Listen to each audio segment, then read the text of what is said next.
Hello, and welcome to Beyond the Budget, the podcast from Legacy Financial Coaching. I'm Greg Carroll, your dedicated coach and legacy architect. Here, we go beyond balancing the numbers to explore the strategies, mindset shifts, and habits that lead to true financial freedom and lasting wealth. Together, we'll tackle financial stress, unlock more freedom in your finances, and empower you to create a legacy that inspires and impacts generations to come. If you're ready to move beyond just making ends meet and start building a brighter financial future, you're in the right place.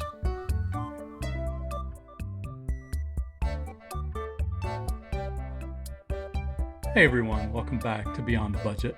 I'm so glad you're here. I'm thankful that you're on this journey with me, and I hope that you have found these episodes helpful and insightful and actionable. Feel free to hit the like and subscribe buttons to help me spread my message far and wide. Over these last few episodes, we've started to lay a solid foundation for your personal finances.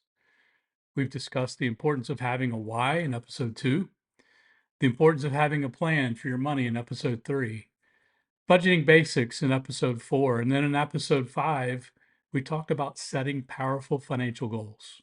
Because without a plan, you're just hoping that things work out. Today, we're talking about one of the most crucial steps in financial security: building an emergency fund. Because let's face it, life happens. Cars break down, medical bills pop up, and unexpected expenses can throw us off track. An emergency fund is your financial safety net. So let's break it down: what it is, why it's important, and how much you need, and where you should keep it. So first off, what is an emergency fund? So think of the emergency fund as your financial shock absorber. It's not for vacations, shopping sprees, or new gadgets. It's strictly for unplanned, necessary expenses. Here are some real life examples of when an emergency fund saves the day. Your car needs a new transmission. Boom, that's $2,500. A sudden medical bill. That could be thousands. A job loss. That buffer could help keep you afloat for several months. Or it's summertime and your AC goes out. This actually happened to us a couple years ago. Was it fun draining the emergency fund to actually pay for the AC? No, but it was much, much better than actually having to put it on credit and pay for it for years. So without an emergency fund, most people go into debt to cover those unexpected costs. And that's exactly what we want to avoid by having an emergency fund. Here's a statistic that might shock you. Nearly 60% of Americans can't cover a $1,000 emergency. And that number may be higher now.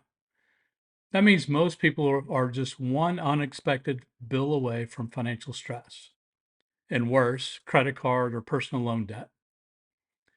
An emergency fund does 3 powerful things. Number 1, it prepares you for the unexpected.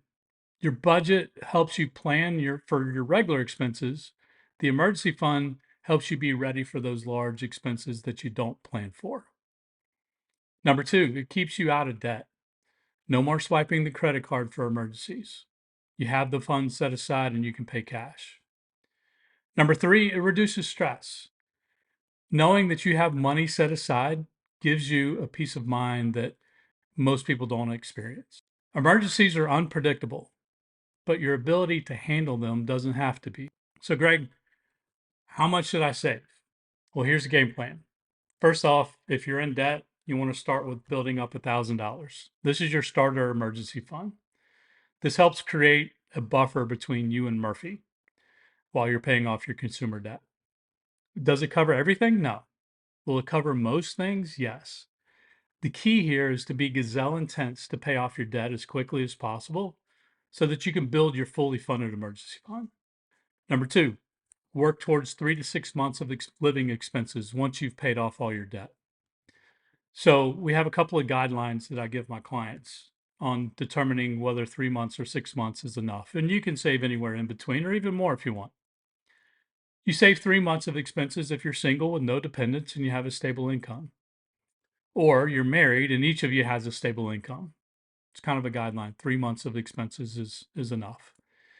6 months of expenses would be saved if you're married with a single income, or you're a single parent, or your job is seasonal, or someone in your home is chronically ill, or you or your spouse is self employed, works on commission, or has a highly irregular income. The key, just start. Even if it's $100 today, it's better than nothing.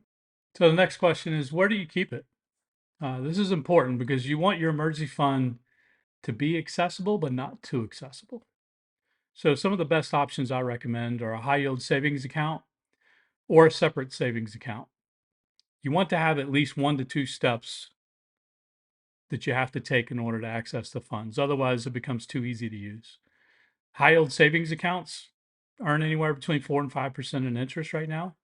So that's a good place to keep it. It earns a lot better interest than a standard savings account.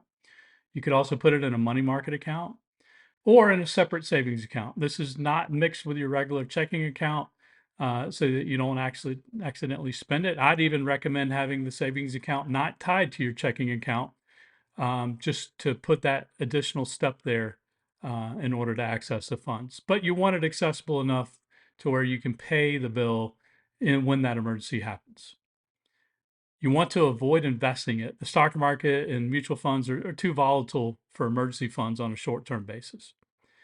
You also don't want to keep it in cash because you won't be earning any interest in that and it's not secure and it loses value over time. So at least earn the interest on it in a savings account. The key is security and accessibility. You want to be able to pay that doctor or mechanic quickly with zero hassles and headaches. But you also don't want the money so easy to be available, so easy to get to that you're dipping into it for every little reason. I get a lot of questions from my clients about, oh, Greg, when's a good time to access the emergency fund? Well, sometimes people want to be able to use it for a vacation, or they want to use it to buy a new gadget. Many times when you've built up 3 to 6 months of expenses, this is probably more in your bank account than you've ever had at any one time. And so it can be very tempting to access it whenever you want. Let me encourage you to go back to episode 2 and revisit your why, because this is the reason behind why we do what we do and why personal finance and personal financial freedom is important for you.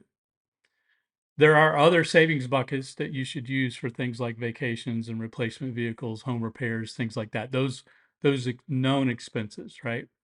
The emergency funds should be reserved for, well, just true emergencies.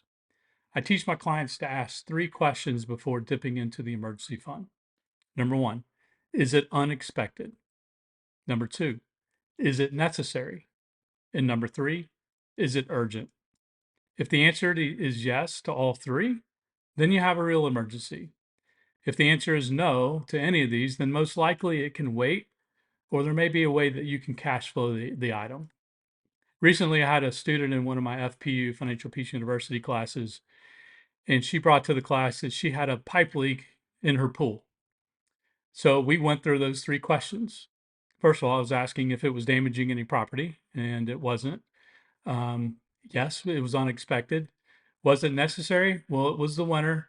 And was it urgent? No. So the answer to 2 and 3 were both no. So we talked through it, and as a client, or not, I mean, not as a client, but as a FPU student, she discerned that, you know what, this is not necessary. It's not urgent, and so I should be able to cash flow this repair. And good thing was that the initial cost estimate she got was like a couple $1,000s. But because she waited and because she did her due diligence, she only ended up having to pay about $800 total. So sometimes it can seem like a real emergency, but you need to take the emotion out of it and ask those 3 questions and make sure that they're no before you withdraw from your emergency fund. So here's your challenge. Start your emergency fund today. Even if it's only $100, $500, or $1,000 just to get started.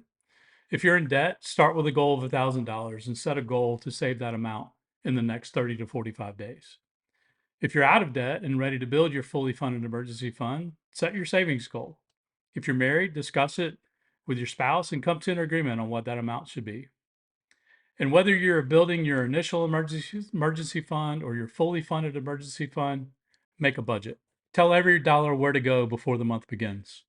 You can download the Every Dollar budgeting app for free, or if you'd like a discount on the premium version, Be sure to check out the link in the show notes. Well, that's a wrap for today. I've really enjoyed you hanging out with me today. I hope you'll join me in our next episode where we'll be tackling debt payoff strategies.